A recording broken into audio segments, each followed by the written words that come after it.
Oh hey, I didn't see you there.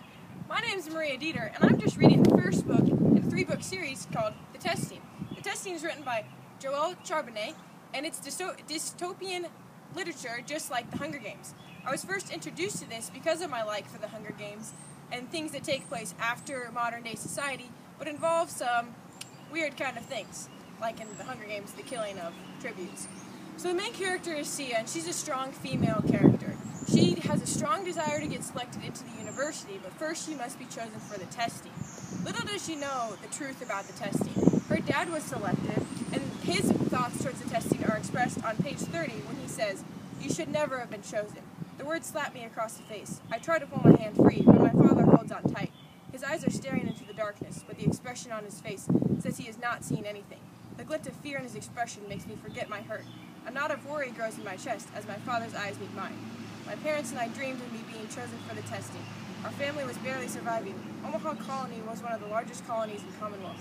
There were too many people, not enough resources. There was never enough food for anyone.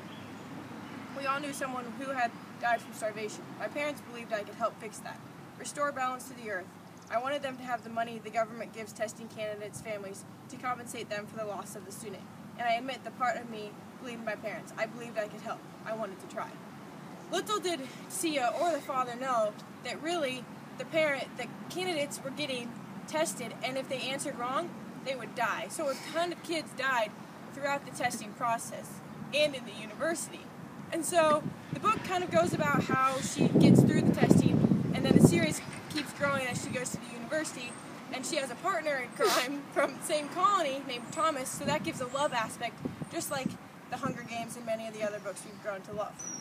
I would give this book a 4.825 out of 5 because it's very interesting. It grabs the reader right away, and I was intrigued from the start of the book. There are a couple places where it gets a little disturbing if you don't like detailed things. But overall, it was a good book, not a 5 out of 5 because it wasn't like, holy cow. It was a little bit knockoff on The Hunger Games, you could tell. But it's still a very good book, so I highly recommend it for people who enjoyed that. Thanks!